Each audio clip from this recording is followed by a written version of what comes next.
Hi, my name's Carrie Pilet, and I'm going to spend about 10 minutes talking about negative consequences.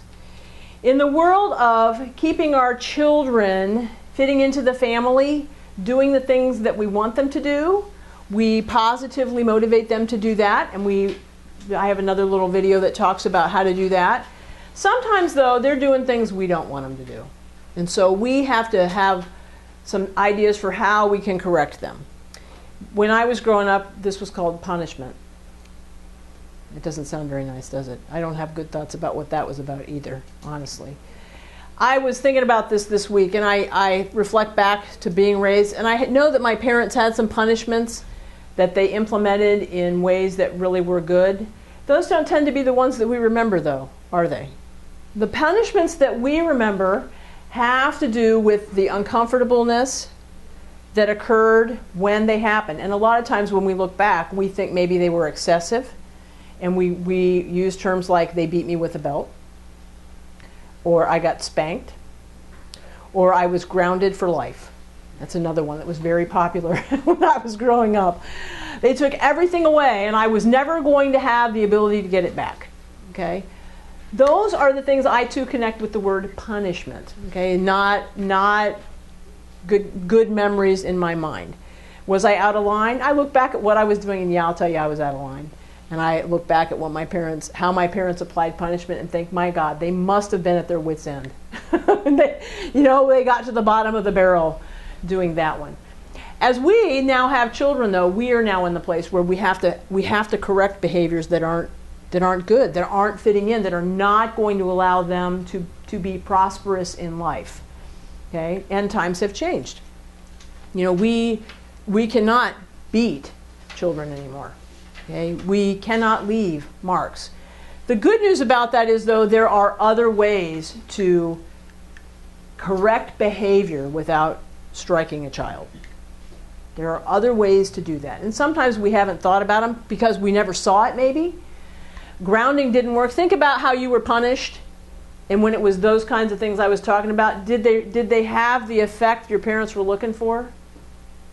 Some of us nod our heads, yeah, I stopped, and I got several heads going, nope, it made no difference.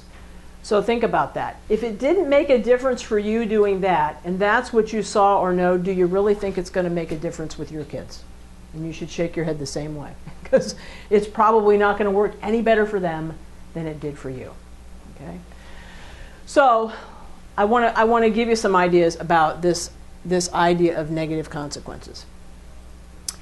Negative consequences we put into place to stop a behavior that we don't want. Okay? So it is it's like a penalty. You can use that term. Think about how sports are. I watch football, and they get penalties when they break the rules, and they get to go back and re-kick it, or they lose a down, or they lose 5 yards, or and man, and that's because I didn't do it right. Your children should have that same, man, that's because I didn't do it right. They should have that same idea. This is happening to me because I didn't do it right, because I did something that I wasn't supposed to do. Okay? We need to do that. When we go back and we think about the qualities of an effective consequence, there are 5 of them, and they all still apply here for negative consequences or punishment too. We have to remove a privilege that's important to the child. We have to make it immediate enough for the child to figure it out. Oh, I don't get to watch TV because I didn't pick up my clothes and make my bed. So they have to connect it to why they're losing what they're losing. Okay? We have to watch the frequency of it. The first time I take something away, if it doesn't connect, it doesn't mean it doesn't work. It means they didn't connect what they're losing with what they did that wasn't acceptable. Okay? When they no longer care about what I'm trying to take away, it's no longer important to them, and I've lost the ability to use it, the frequency of using it. If I overuse one, the same thing happens. If I'm always taking away their iPad, whoa, they'll look at you and say, so what, you're going to take my iPad away?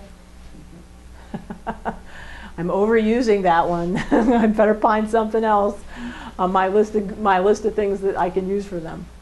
The fourth was the degree. How much?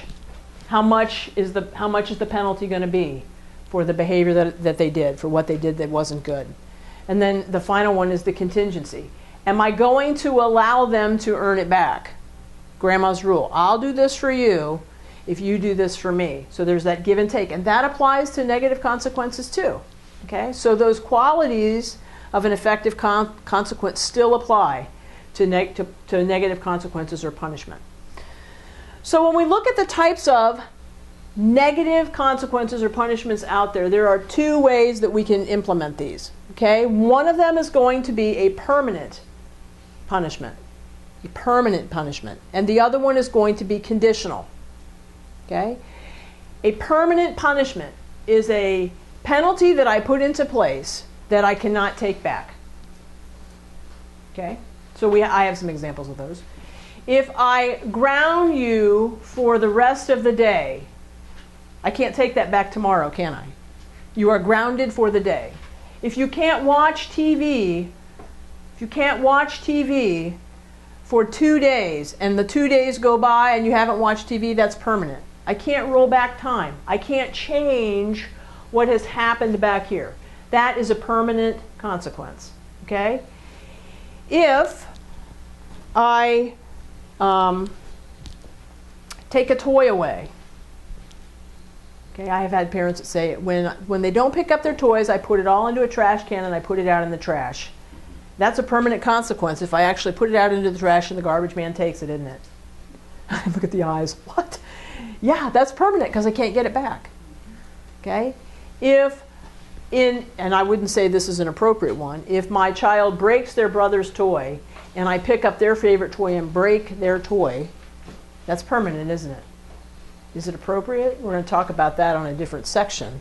But it certainly is permanent. A broken toy is a broken toy. I may not be able to fix that one, so it becomes permanent. Things like spanking, which I don't advocate. It's not a first-line intervention. I will tell you, you should not get there, is a permanent consequence. I can't take it back, can I? I cannot take back that you got spanked. I cannot take back that you got grounded. These are permanent. Water under the bridge history. That's a permanent consequence. The second consequence is a conditional consequence. And the conditional consequence kind of fits in with that fifth quality of a consequence. There's an ability for the child to earn back the privilege that they have lost. And that's dependent upon what the degree is that I've set and what the requirement will be for them to re-earn it. Okay? So they're going to lose something that's important to them. They're going to lose TV time. They're going to lose time on their iPad or whatever. They're going to lose time on their gaming system. They're going to lose their favorite snack. They lose dessert. Whatever's on your list. Okay? And then there's a but. But if you do this, then you can have it back. And so sometimes when they're little, we'll start with, you can't watch TV. We do grandma's rule. You can't watch TV until your bed is made. Well, that's a negative consequence, isn't it? Oh, I can't watch TV. How come I can't watch TV, Mom? Because you didn't make your bed. What does it take for them to be able to watch TV? To make their bed. So when will they earn their privilege back? When their bed's made. If they don't make it today, they turned it into a permanent consequence, didn't they? Because they didn't get to watch TV today. They never made their bed. See how this works? Timeouts are another conditional, temporary, conditional negative consequence. Timeouts for children are for the purpose, they're a little bit different than us. We time out to calm down and regain our composure. We time out children who are out of control. Okay? The purpose of a timeout for a child is to calm down as well, but also to recognize what was going on that they needed to calm down from. In my house, when we do a timeout, they have to calm down. They have to understand why they're in timeout, and then they have to fix the problem. So if you're in timeout because you hit your brother, okay, you have to calm down. You have to my child has to recognize they're in timeout for hitting their brother, and then the next thing they have to do to get out of timeout is tell me how they're going to make up what they did. And then do it.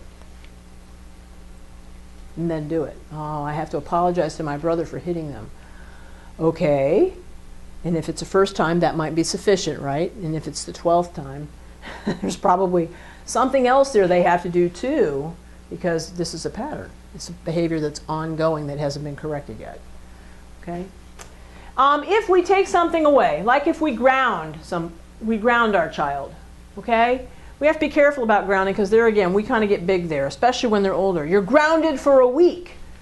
And we forgot to take into consideration that their best friend's birthday party is on Saturday. And I already told them that they could go to the birthday party. And so now I've grounded them.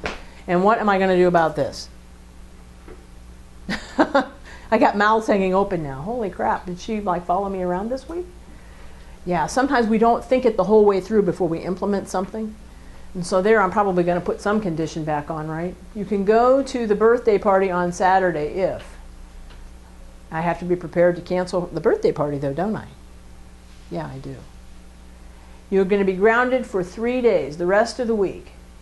If you do the dishes for all 3 days, for the next 2 days, you won't be grounded on Friday. So I can put work in place to allow them to earn the privilege back sooner than I initially set out. Who's deciding this? I am. I, the parent, am deciding if I'm going to allow them to conditionally regain privilege before what I set out. Okay? So those are the 2 types of ways we implement negative consequences. They can be permanent, they can be conditional, and with conditional, we have to have built in a mechanism for additional something that they're going to do for me for the ability to regain what they lost for their negative behavior. Okay? Thank you for watching. My name is Carrie Pilet.